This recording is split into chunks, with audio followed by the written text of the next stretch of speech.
Welcome to Breakfast with Spaniels with Dr. Judy Morgan.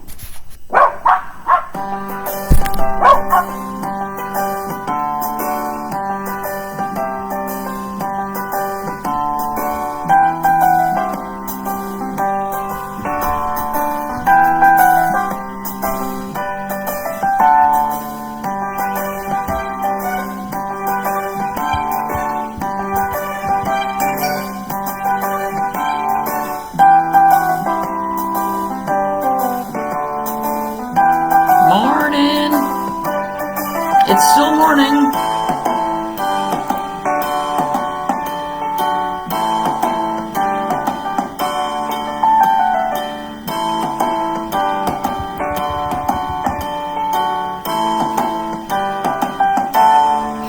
It's really interesting how people get tagged by Facebook. Some of you are tagged in Spanish.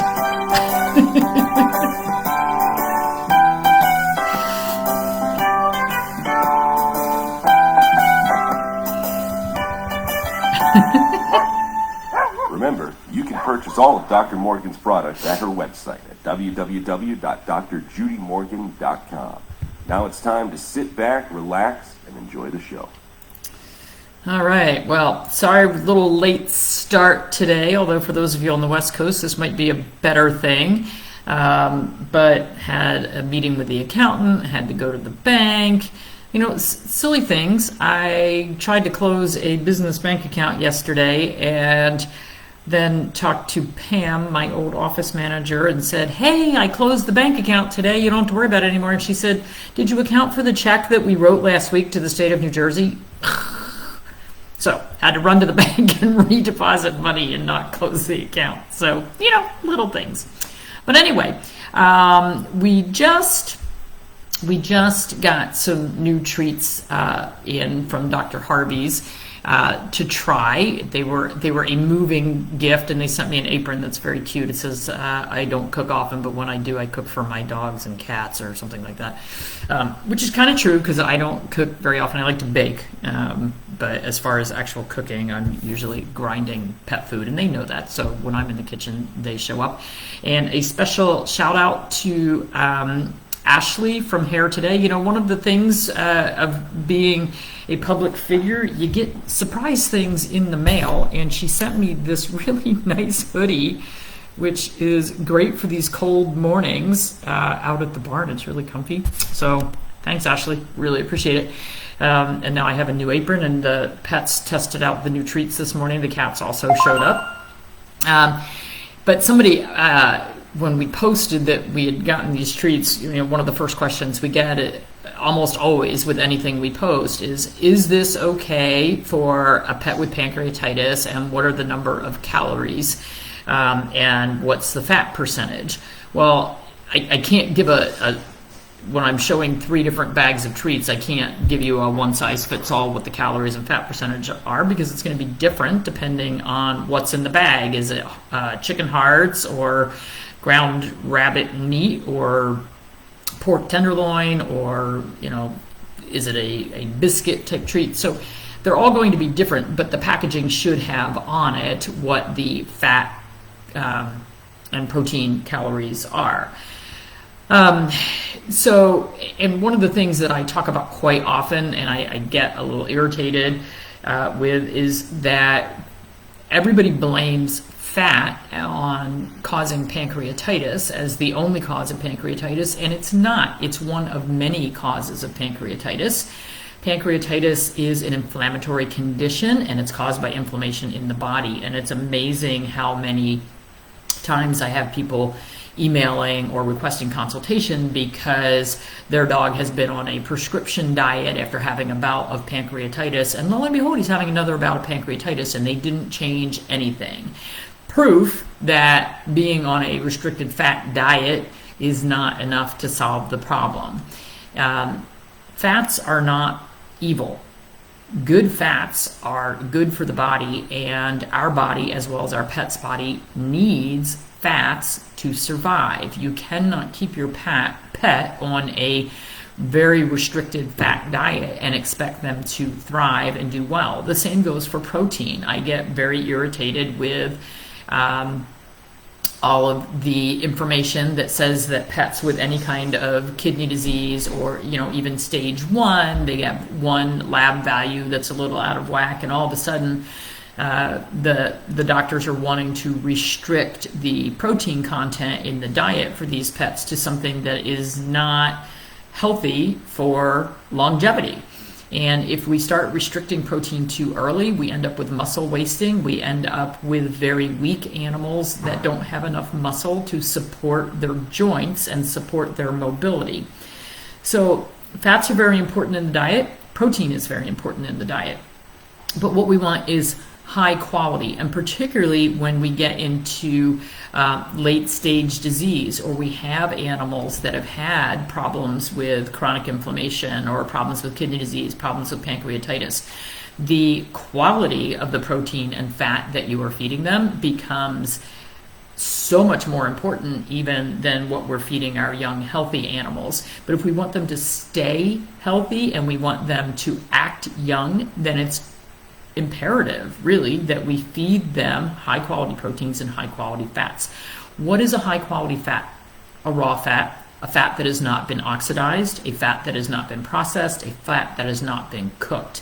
That's where our problem comes in with fats, and that's why they get a bad reputation.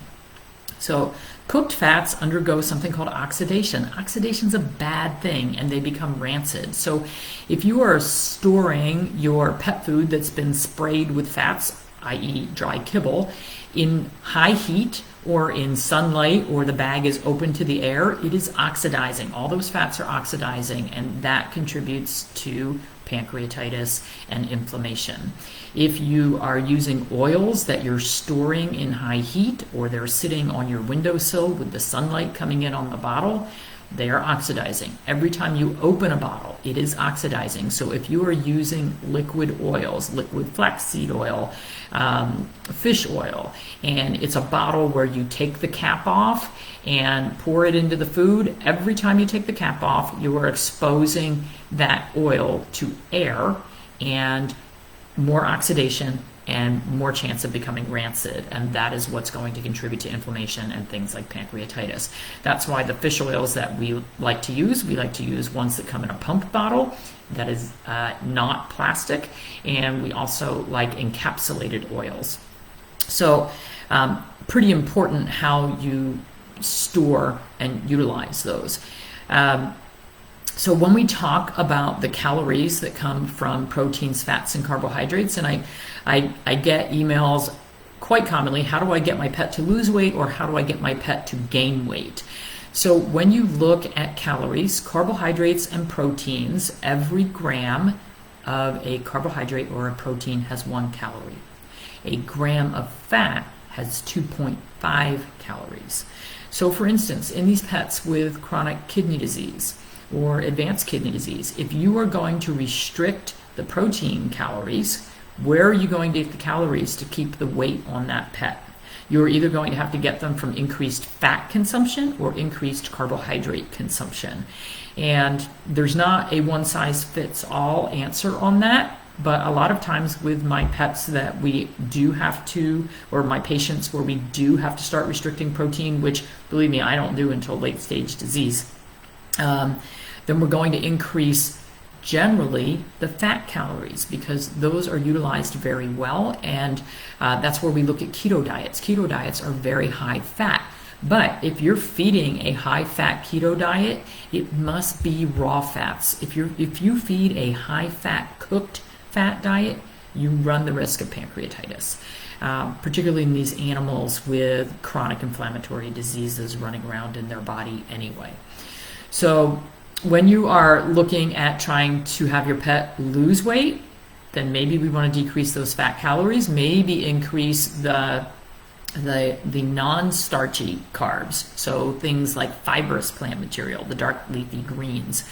Those are going to give you almost a net zero calorie content because the body has to work hard to break those down. So again, when we look at keto diets, they're going to be high in fat, moderate in protein, and what we're really looking for is a net zero carb, as in the body had to work so hard to digest that carb that it used up all the calories that it took in. So when we have pets on keto diets, and I'm not advocating that everybody needs to be on keto diets, but when we have pets on keto diets and we first start, very commonly they will lose weight.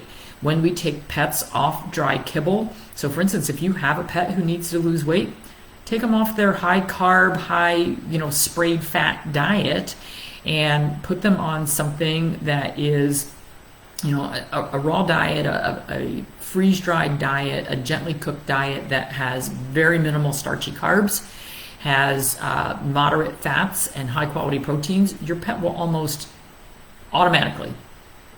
guaranteed to automatically lose that extra weight. And I get that very commonly from people when they switch from a dry kibble that's high in carbohydrates with sprayed on fats, and they switch over to something like a gently cooked low starch meal or a raw meal. The pet, one, will stop drinking so much. Very normal, very common. That's what we want them to do. That's what we expect them to do. And two, they'll start losing weight. And for many of them, that's a good thing. For those where they're losing too much, then we have to adjust either the amount being fed per day or the amount of fat in the diet to potentially help them hold more weight. Hopefully that helps. I have no idea what time we'll be on tomorrow. It's a day-by-day thing. Everybody have a wonderful day. I'll see if I can get you some music, potentially. Joey will be here in a week and a half, so hopefully we'll have some more camera equipment set up, doing things a little bit differently. Of course, I couldn't see need treat suggestions.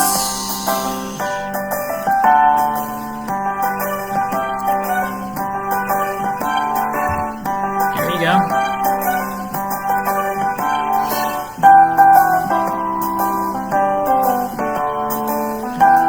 Your dog gaining weight on a dehydrated raw, either you're feeding too much or he's getting more fats than he was getting before. It just depends what you were feeding before.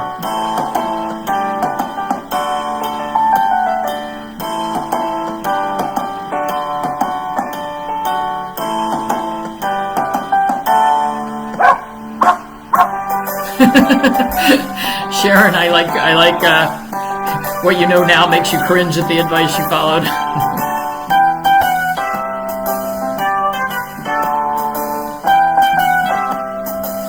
Have a great day, everyone.